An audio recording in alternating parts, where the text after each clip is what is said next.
स्पष्ट रूप से बताया कि ये बच्चा सिर्फ उनका नहीं है बल्कि पूरी दुनिया का है।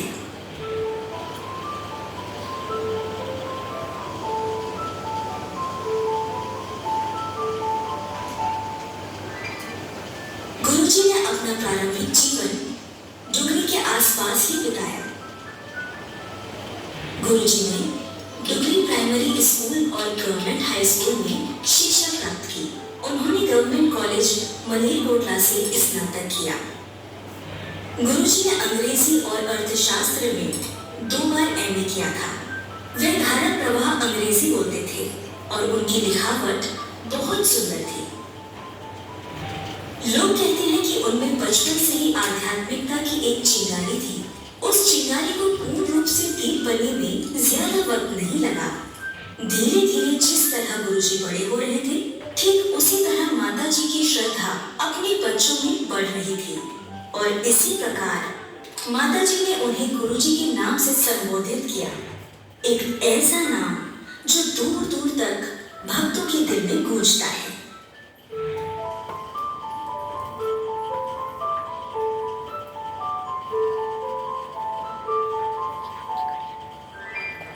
गुरुजी ने 1975 में अपने घर और गांव को छोड़ दिया था। 1983 में कॉलेज के बाद उन्होंने पंजाब स्कूल एजुकेशन बोर्ड में काम किया, क्लर्क असिस्टेंट के पद पर, और फिर उन्होंने अपनी आध्यात्मिक यात्रा शुरू की। गुरुजी के आशीर्वाद की गंगा सैकड़ों हजारों लोगों का दुख दर्द कम करने के लिए बहने लगी। गुरुजी जालंधर, चंडीगढ़, पंचकुला और नई दिल्ली सहित विभिन्न स्थानों पर बैठने लगे और यहीं से सत्संग की शुरुआत हुई। यहाँ उनका आशीर्वाद लेने के लिए भारत और दुनिया के अन्य भागों से दूर दूर से लोग आते थे। गुरुजी के सत्संग में चाय और लंगर प्रसाद दिया जाता था, जिसमें गुरुजी का विशेष दिव्य आशीर्वाद और दिव्य शक्ति होती थी। भक्तों को गुरुजी की कृपा का अनुभव विभिन्न रूपों में हुआ। असाध्य रोग दूर हुए और तमाम सारी समस्याएं आर्थिक, मानसिक, शारीरिक, कानूनी आदि हल हुई। कुछ भक्तों को तो देवताओं के दिव्य दर्शन भी हुए।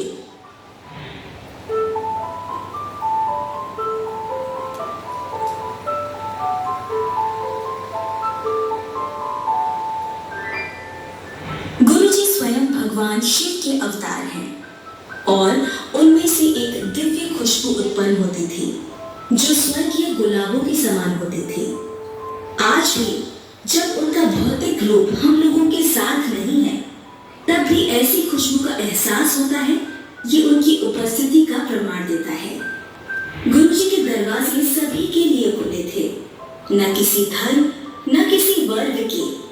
सभी उनके आशीर्वाद की तलाश में थे।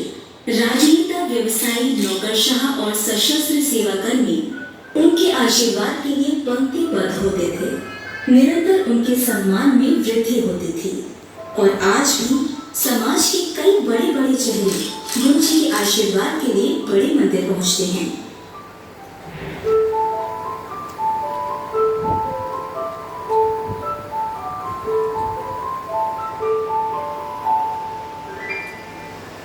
गुरुजी अपनी आध्यात्मिक यात्रा में जालंधर, चंडीगढ़, पंचकुला, दिल्ली, मुंबई आदि स्थानों पर रहे और अंततः डिफेंस कॉलोनी जालंधर में स्थित एक घर में बस गए, जिसे अब उनके मंदिर के रूप में जाना जाता है।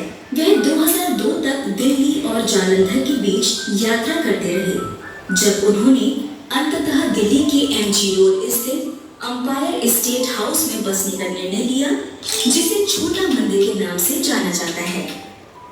90 के दशक के दौरान उन्होंने भाटी माइंस क्षेत्र छतरपुर में शिव मंदिर का निर्माण किया, जिसे उनके भक्त बड़े मंदिर के रूप में जानते हैं।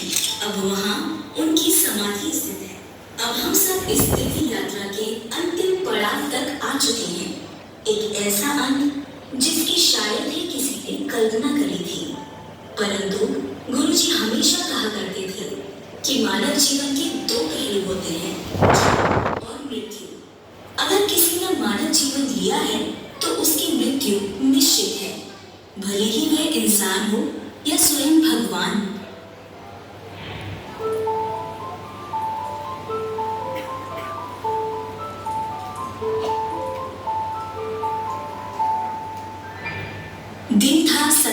मई 2007 इस दिन गुरुजी ने अपना अंतिम सत्संग रखा था।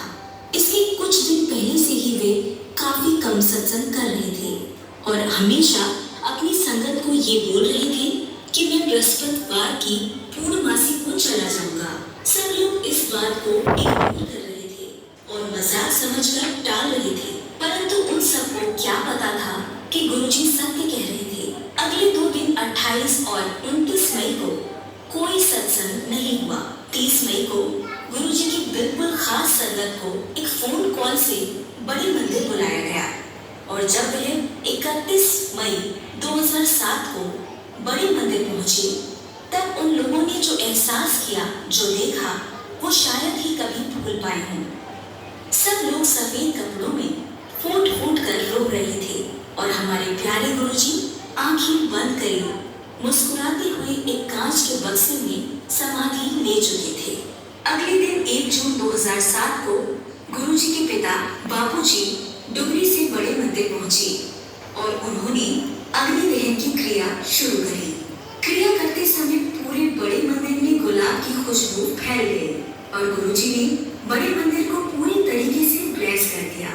गुरुजी ने अपना कोई उत्तराधिकारी नहीं चुना क्योंकि वे हम सब के बीच में से कभी गए ही नहीं।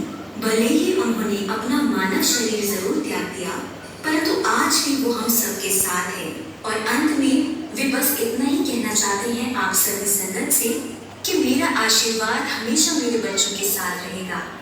कल्याण कर देता।